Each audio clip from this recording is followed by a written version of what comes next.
E, gente, no vídeo de hoje eu vou trazer para vocês 10 dicas de como comprar o melhor apartamento.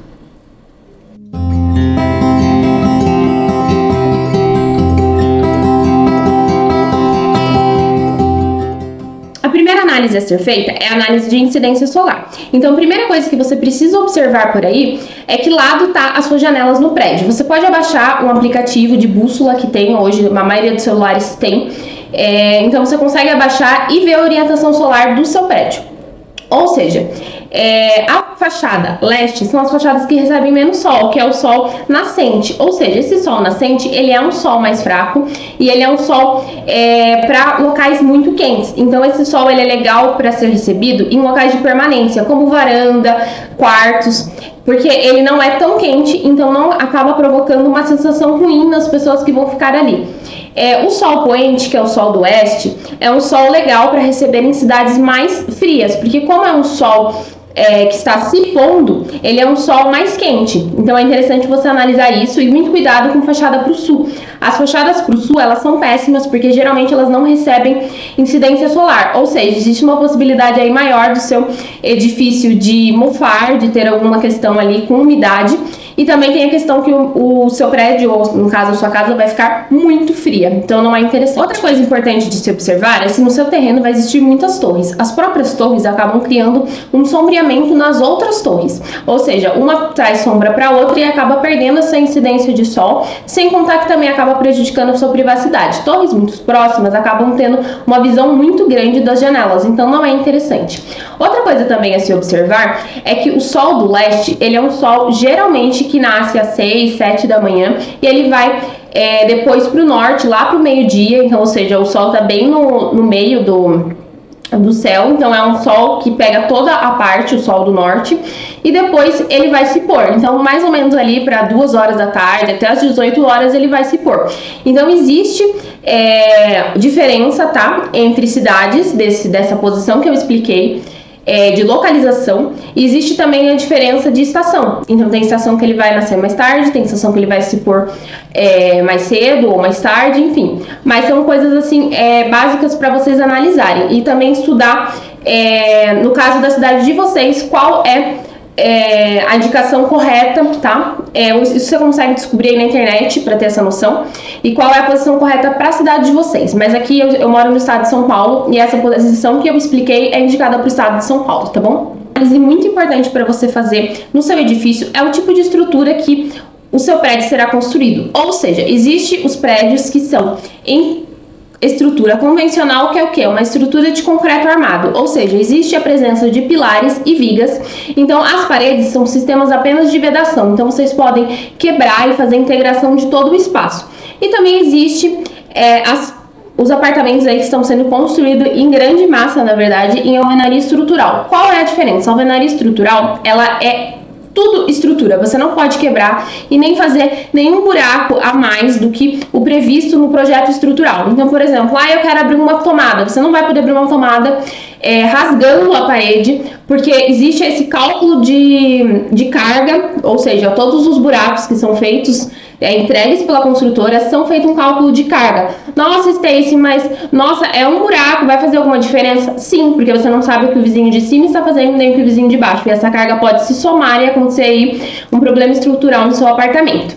Na área estrutural, a gente tem uma diferença muito grande, porque a gente não pode remover essas paredes, ou seja, não pode criar ambientes integrados e também não vai poder abrir novas tomadas rasgando essa alvenaria, ou seja, vai ter que ser feito novas tomadas de forma diferente com outros tipos de soluções arquitetônicas, que não seja rasgando as paredes existentes.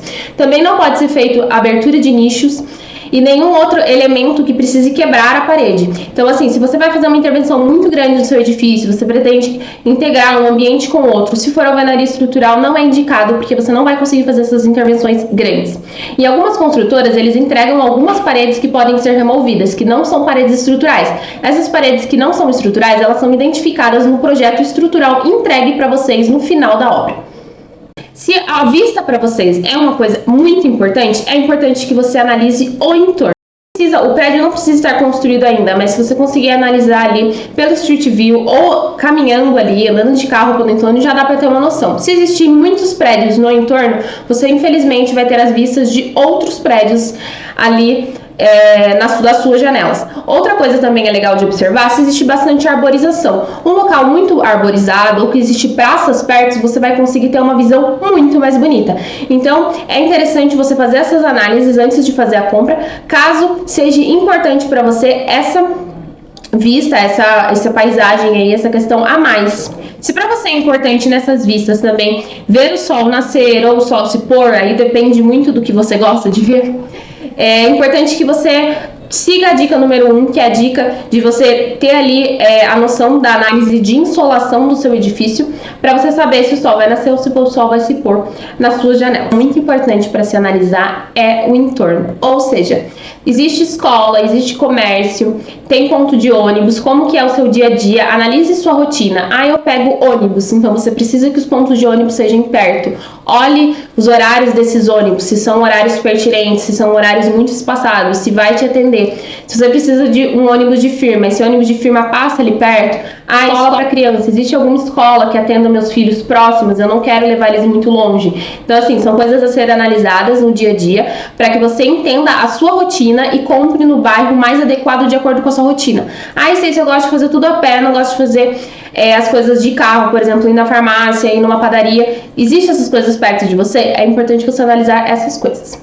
Outra coisa, ainda falando do entorno, que é importante observar, é o que existe ali no entorno. É um bairro industrial, é um bairro onde tem terminais de ônibus, aeroporto, avenida, então você vai ter presença de barulhos externos. Isso pode te atrapalhar caso você não goste, né, desses barulhos externos, mas também existe jeito de você ajustar isso no momento de fazer ali o projeto de interiores. Existe tratamentos acústicos para isso, porém isso vai agregar custos na hora de você fazer o seu projeto de interiores. Procurando apartamento por aí, você deve ter percebido uma coisa muito interessante e que deve ter te trazido dúvida. Os apartamentos mais altos são mais caros e os mais baixos são mais baratos. Eu vou falar para vocês as vantagens e as desvantagens de cada um. Os apartamentos mais baixos têm como vantagem o quê? A questão de acessibilidade. Então, se você tem uma pessoa mais idosa na sua casa, um cadeirante, é muito mais fácil ser no térreo de preferência ou mais baixo. E também o térreo, existe a possibilidade de você ter quintal. Se você tem um pet aí ou você quer um espaço gramado, existe esses apartamentos térreos que são apartamentos garden. Então, você tem um jardinzinho ali. E os apartamentos nos andares um pouco mais alto, que não são tão altos, você também tem a possibilidade aí de, caso quebre o elevador ou você tenha que esperar o elevador, na espera do elevador você tem uma deslocação menor, então é mais rápido, o elevador chega mais rápido geralmente, e na questão de que o elevador quebre, vai subir menos lances de escada. Aí tem as desvantagens. As desvantagens são, você vai ter uma vista muito pior, porque geralmente se tiver construções do lado, você vai ver a construção de vez de você ter uma vista mais ampla. E também tem a questão de barulho. Então, na torre acaba funcionando como um funil. Então, todo o barulho de cima, ele acaba descendo e ecoando embaixo. E também tem as questões de que se você morar ali perto de uma área de lazer ou alguma questão assim mais específica, você vai ouvir todo o barulho da área de lazer ecoando dentro do seu apartamento nos ambientes mais baixos. As vantagens de você comprar no andares mais superiores é a vista, com certeza, você vai ter uma vista muito mais bonita. E aí tem a questão também de que você vai ouvir muito menos barulho no dia a dia, porque esse barulho vai ecoar muito menos no seu apartamento. E se você estiver perto da área de lazer, não vai influenciar tanto no dia a dia. Na verdade, é mais no final de semana, né, que tem aquele fluxo maior de crianças, né, na parte de lazer, que acaba ecoando no prédio. Então, essas são as vantagens. E as desvantagens de você morar muito alto é que quando quebrar o elevador, você vai ter que subir muitos lances de escada. O bairro na internet, para quê? Para vocês entenderem o índice de roubo, se existe alguma perturbação com barulho, com carro de som, se existe muita reclamação no bairro por algum motivo. Então, a partir das notícias, você consegue observar. Também é importante analisar a data dessas notícias aí, porque às vezes existe notícias muito antigas que hoje não é incidente mais no bairro. Também é importante conversar com os vizinhos para vocês entenderem como que é, como funciona ali, e em vários períodos e vários dias da semana, ou seja, vai de manhã, de noite, de tarde, vá aos fins de semana, entenda como é o bairro, veja se você se sente segura, se você precisa ir para o ponto de ônibus caminhando, ou se quer fazer coisas caminhando, se você quer fazer uma caminhada, enfim. Sinta o bairro, veja se você se sente segura, se é um ambiente que você iria gostar de morar antes de fazer a compra. Se for um prédio existente já, é importante que você vá no prédio, faça visita dentro do prédio em 2 horários. Por quê? Às vezes de dia é um silêncio, porque o morador de cima e o morador de baixo não está. E de noite é um caos. Então é importante que você faça essa visita nesses 2 horários para você entender como que funciona os vizinhos de cima e os de baixo, já que eles interferem tanto no seu apartamento. É importante também você ver o valor do condomínio, o IPTU, se existe espaço para pet, se você já tem animal, se é um espaço confortável para o seu animal, se existe alguma reclamação ali de pet, se você pode levar o seu animal, é muito importante você ver isso. E também é importante você ver o número de vagas, bicicletários, se existe área de lazer, se essas áreas de lazer atendem sua família, se é de acordo com o que vocês já estavam procurando. E também é importante levar em consideração que, por um exemplo, você tem academia ali, você pretende usar aquele espaço, você pode abater no valor que você paga hoje mensalmente na sua academia. Outra coisa muito importante de você entender é quantos pontos de ar-condicionado serão entregues, se vai existir ponto de torneira elétrica, caso seja elétrico, né? Ou ponto a gás nos lavatórios, nas torneiras, porque essas coisas influenciam, ainda mais se o apartamento for em alvenaria estrutural. Em alguns casos a gente não tem espaço suficiente para colocar os disjuntores, então não é possível colocar torneira elétrica na cozinha. Então é importante você entender se já vem essa tomada, porque daí se já vier essa tomada, eles já separam o disjuntor automaticamente, então o quadro já está dimensionado para isso. Me conta qual dessas dicas você não sabia. Não se esqueça de curtir, comentar e compartilhar com os amigos. Muito obrigada, até o próximo vídeo.